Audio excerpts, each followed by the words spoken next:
মজার একটা জিনিস বানিয়েও কিন্তু ঝামেলায় পড়ে গেলাম। আর কি ঝামেলায় পড়লাম জানতে হলে দেখতে হবে কিন্তু পুরো ভিডিওটা। হাই এভরিওয়ান, আসসালামু আলাইকুম। সবাই কেমন আছো? আশা করি সবাই ভালো আছো। আলহামদুলিল্লাহ আমরাও ভালো আছি। আরেকটি নতুন ব্লগে তোমাদের স্বাগতম।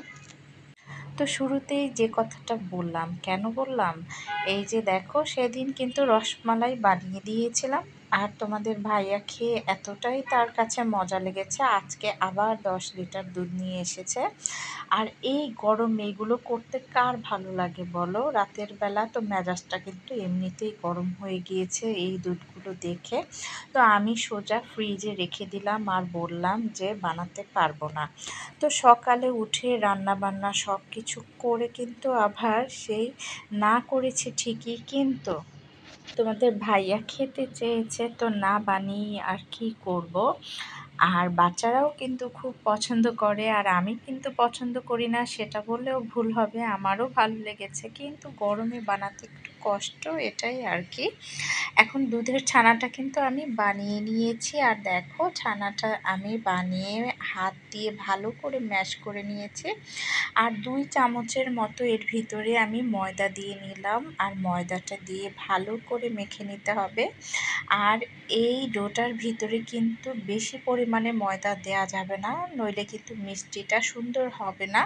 তো দেখো আমি ভালো করে এটা মেখে নিচ্ছি আর এখন ছোট ছোট লিচি করে নিচ্ছি। আর আমার 2 রাজকন্যা কিন্তু সব সময় আমাকে এই কাজটা করতে হেল্প করে। আমি কিন্তু আজকে মিষ্টিগুলো বানাইনি, আমার 2 রাজকন্যাই বানিয়ে দিয়েছে। আর দেখো দুধটা আমি জাল করে নিচ্ছি আর দুধের ভিতরে অর্ধেক কাপ চিনি দিয়ে দিলাম। আসলে বেশি চিনি আমি দিব না, আমরা মিষ্টিটা একটু কমই খাই। আর দুধটা যখন জাল দিতে দিতে একদম ঘন হয়ে যাবে, দুধটা কিন্তু এমনিতেই মিষ্টি হয়ে যাবে। আর এই তো আমার 2 রাজকন্যা কিন্তু মিষ্টিগুলো সব বানিয়েও ফেলেছে। আর এখন আমি একটা শিরা বানিয়ে নিয়েছি আর শিরাটা যখন বলক চলে এসেছে এখন আমি এর ভিতরে মিষ্টিটা দিয়ে দিব আর দিয়ে কিন্তু ঢেকে দিতে হবে। আর এটা কিন্তু অনেক মজার একটা রসগোল্লা যে খাই না, তো সেরকমই হবে, স্পঞ্জ মিষ্টি যেটা, তো সেই মিষ্টিটাই হবে। তোমরা চাইলে কিন্তু এমনিতেও এই মিষ্টিটা খেতে পারো, অনেক মজা, হালকা মিষ্টি। আর এটাকে দেখো ডাবল হয়ে গিয়েছে কিন্তু এখন মিষ্টিটা। আর এটা যখন হয়ে গিয়েছে এখন আমি চুলাটা কিন্তু বন্ধ করে দিয়েছি আর দিয়ে ঢেকে রাখতে হবে, তাহলে কিন্তু শিরাগুলো একদম ভিতরে ঢুকবে। আর দুধটা ভালো করে জাল দিচ্ছিলাম, একদম ঘন করে নিব দুধটা।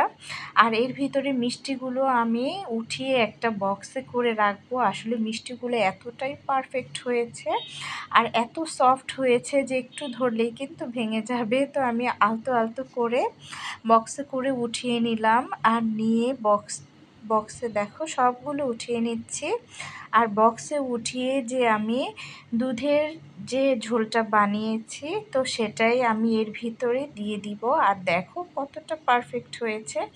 আর আজকে কিন্তু বেশি ঘন আমি করিনি, তো মোটামুটি যেরকম করেছি, আর ঠান্ডা করলে কিন্তু আরও ঘন হয়ে যাবে।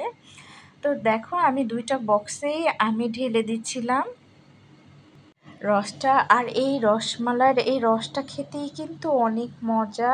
আর এটা 4-5 ঘন্টা ফ্রিজে রেখে দিলে রসগুলো সব ভিতরে ঢুকবে আর খেতে কিন্তু খুব মজা লাগে।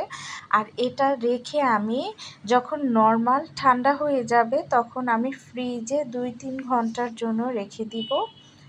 আর 2-3 ঘন্টা পর তোমাদের আমি ফ্রিজ থেকে বের করে দেখাচ্ছি, দেখো কতটা পারফেক্ট হয়েছে।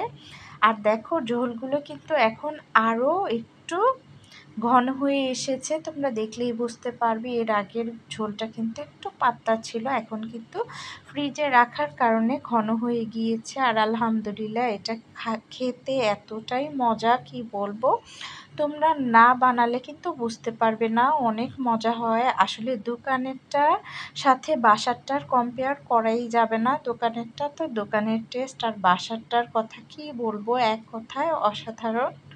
আর এটা বানালে একটা জ্বালা বা প্যারাও তোমরা পড়তে পারো, সেটা হচ্ছে প্রায় সময় তোমাদের এটা বানাতে হবে। তো আলহামদুলিল্লাহ খুব মজা হয়েছিল।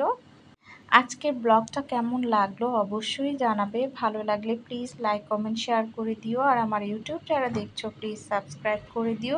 সবাই ভালো থাকবে, সুস্থ থাকবে, সাবধানে থাকবে। আল্লাহ হাফেজ।